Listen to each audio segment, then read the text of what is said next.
Comme vous le savez certainement, l'adolescence est la période où les jeunes garçons et les jeunes filles vont pour certains démarrer une activité sexuelle. Et dans ce démarrage d'activité sexuelle, il faut savoir que les enjeux ne sont pas du tout les mêmes entre les garçons et les jeunes filles. Et le fait que les enjeux sont différents, ça veut dire que les attentes sont différentes, les besoins sont différents et donc les résultats sont différents en ce qui concerne l'activité sexuelle chez les garçons et chez les jeunes filles. Dans cette vidéo, donc, je m'en vais donc te partager quelles sont les principales différences en termes d'enjeux de la relation sexuelle chez les jeunes filles et chez les jeunes garçons. C'est parti.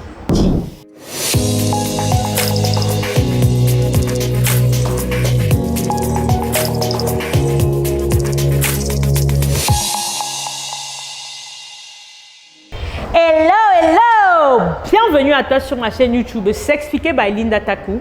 Je suis Linda, sexologue et sage-femme. Mon ambition est de t'accompagner à trouver ou à retrouver une sexualité épanouie, toujours dans le respect de ce que sont tes limites, mais aussi dans le respect de ce que ton corps et le corps de ton partenaire aiment. Dans cette chaîne, on parle principalement de naissance, de parentalité et de sexualité parce que je suis convaincue que ce sont des sujets très importants pour notre société, pour lesquels on a besoin de mettre les mots pour soigner les nombreux mots qui entourent ces sujets qui sont parfois tabous. Donc, si tout cela t'intéresse, je t'invite à faire tes 2 premiers pas sur la chaîne. Abonne-toi premièrement en cliquant la cloche de notification juste en barre de description et ensuite télécharge gratuitement le petit e-book que j'ai écrit et que je t'offre en bienvenue qui s'intitule 5 clés pour entretenir le désir avec ardeur. Ce e-book se lit très rapidement et va te donner les outils simples et efficaces à mettre en application dans ta relation. Le sujet des enjeux des relations sexuelles est très important pour moi parce que dans le cadre de mon activité, je fais beaucoup d'éducation sexuelle. Et donc, j'ai été invitée pour faire des causeries dans un lycée, mais également pour faire des causeries avec des universitaires. Et également au Centre Naître en Rose, j'ai un club pour les jeunes filles et on discute énormément de tous ces sujets qui touchent à la sexualité. Et donc, en discutant, je me suis rendu compte que les femmes n'attendent pas du tout les mêmes choses des garçons en ce qui concerne les rapports sexuels, particulièrement dans la tranche d'âge d'adolescents de 10 à 19 ans ou encore quand on est jeune, c'est-à-dire entre 15 et 24 ans. Et dans cette vidéo, donc, je me suis dit qu'il est important de prendre le temps de discuter de ces sujets. Je vais d'abord commencer par les garçons. Il faut savoir que chez les garçons, le principal enjeu de la relation sexuelle quand on est jeune adolescent, c'est la performance sexuelle. Oui, il faut savoir que c'est un vrai enjeu pour les garçons. Le rapport sexuel chez eux, quand ils sont tout jeunes, quand ils ont à partir de 15 ans, c'est comme une épreuve, c'est comme une étape obligée par laquelle ils doivent passer, soit pour appartenir à la grande communauté des hommes qui commencent à avoir des rapports sexuels, soit pour ne plus porter l'étiquette de puceau. Et donc, quand ils sont à cette étape-là, ils se posent beaucoup de questions sur la taille de leur sexe. Est-ce que ça va pouvoir avoir un rapport sexuel, sur leur érection? Est-ce que je vais pouvoir éjaculer? Est-ce que je vais pouvoir tenir longtemps la durée du rapport sexuel? Toutes ces questions, ils se les posent parce que quand ils sont avec leurs amis dans leur groupe de paix, ce sont des sujets qu'ils abordent entre eux et ils écoutent ce que les autres disent et ça leur crée énormément d'angoisse. Mais comme ils sont entre garçons et que leur ego est parfois un peu surdimensionné, ils ne le disent pas et donc ils se mettent énormément de pression. Oui, ces jeunes se mettent énormément de pression de vouloir bien faire, de vouloir bien faire. Et donc cette inquiétude de défaillance les renvoie tout de suite en fait à leur virilité. C'est-à-dire s'ils n'arrivent pas à avoir une bonne érection, à éjaculer après un certain temps, s'ils n'arrivent pas à tenir, à satisfaire une femme, tout de suite leur virilité va en prendre un coup. Et ça pour eux c'est un vrai enjeu. Et face à ça, je vous conseille, chers parents, de prendre le temps d'éduquer vos enfants sur l'art de la relation intime. Ça ne veut pas dire qu'il faut absolument leur expliquer comment ça se passe, mais le simple fait de vous voir, vous, comment est-ce que vous vivez votre sexualité avec votre partenaire, comment est-ce que vous en parlez, ça peut déjà leur donner une idée. Et je pense aussi qu'à ce niveau, il est important de faire comprendre à nos jeunes hommes que l'acte sexuel ne se résume pas uniquement à la pénétration, il ne se résume pas uniquement au nombre de temps qu'un pénis va passer dans un vagin. Non, l'acte sexuel, c'est vraiment un vrai moment d'échange et de partage qu'il faut prendre le temps de savourer avec sa partenaire en étant à l'écoute. Je pense que s'ils sont plus dans cette disposition-là aussi jeunes, cette angoisse et ce désir de performance va un peu baisser. Maintenant, chez les jeunes filles, les enjeux de la relation sexuelle dans cette tranche de jeunes adolescents, c'est principalement les attentes affectives et relationnelles. Oui, la jeune adolescente, à ce moment-là, elle a besoin d'être aimée. Elle a besoin de savoir qu'elle peut plaire, de savoir qu'un jeune garçon peut s'intéresser à elle. Et donc, sa préoccupation, c'est plus de créer du lien, c'est de vivre une relation d'amour avec un homme, quelque chose qui va la remplir. Et à ce moment, les préoccupations qu'elle va avoir vont donc être sur sa capacité à pouvoir, par exemple, avoir des rapports sexuels. Est-ce que ça va faire mal? Comment est-ce que ça va se passer? Toujours parce qu'elle veut plus vivre de l'amour, du romantisme avec un partenaire que la performance de durer pendant 30 minutes au lit. Ce n'est pas ça l'interrogation de la jeune fille.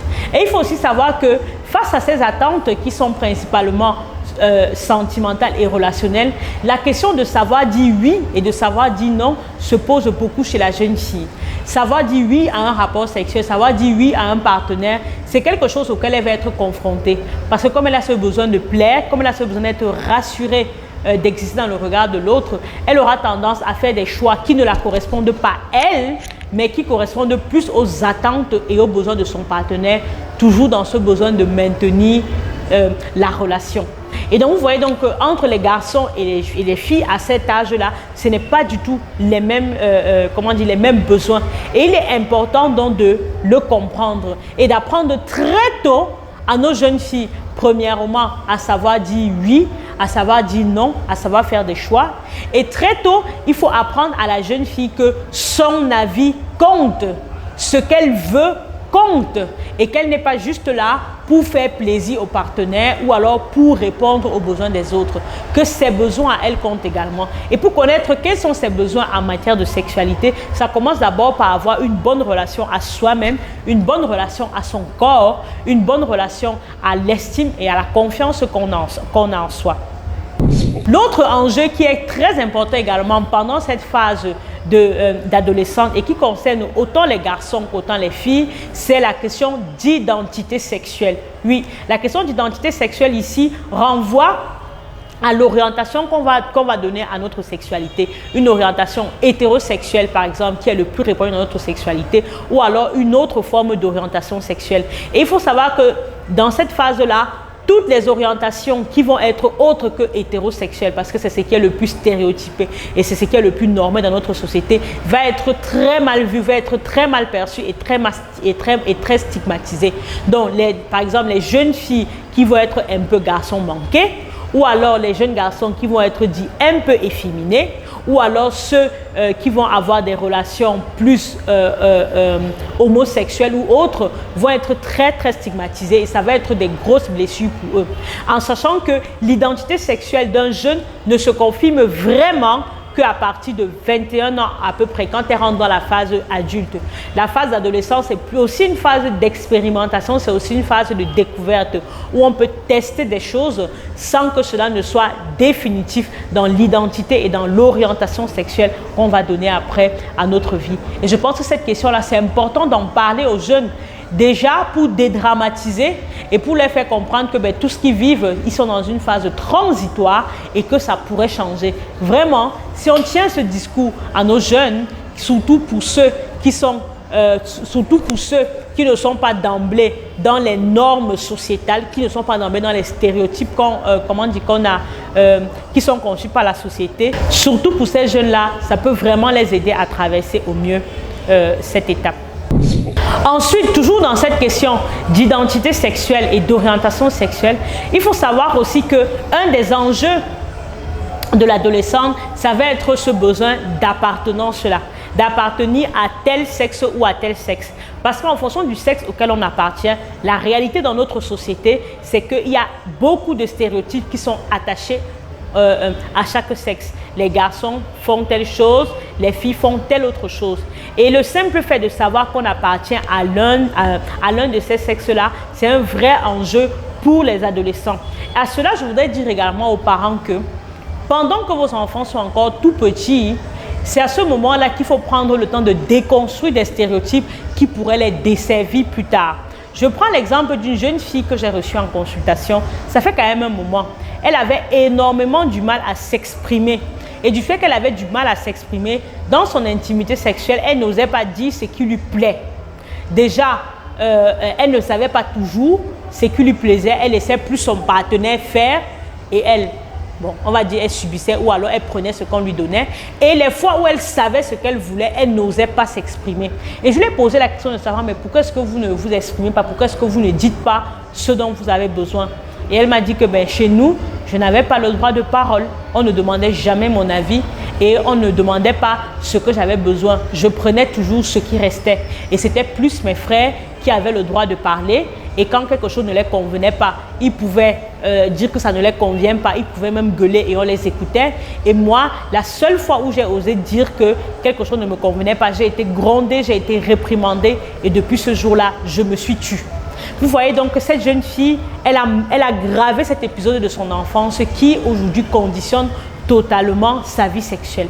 Donc c'est très important, tous ces stéréotypes que nous prenons le temps de construire à nos enfants. Il y en a qui, je dois le reconnaître, sont bien. Chacun a besoin d'avoir son espace, chacun a besoin d'avoir sa place. Et je pense parfois que notre monde ne va pas si bien que ça parce qu'on ne connaît pas nos places. Mais si on se rend compte qu'il y a des stéréotypes qu'on construit et qui vont desservir nos enfants à un moment dans tel ou tel aspect de notre vie, je pense qu'il est important de les changer. Voilà donc ce que je voulais te partager dans cette vidéo en ce qui concerne les enjeux de la sexualité pour les adolescents, que ce soit chez les garçons, que ce soit chez les filles, que ce soit chez les deux sexes. Si cette vidéo t'a plu, je t'invite à la partager massivement à des parents, à des jeunes qui auraient bien besoin de comprendre un certain nombre de choses pour mieux accompagner leurs enfants dans cette phase de transition délicate qu'est l'adolescence. Et bien sûr, je t'invite à me laisser en commentaire ce que tu penses et s'il y a des aspects que j'aurais oubliés dans ces enjeux de sexualité à l'adolescence.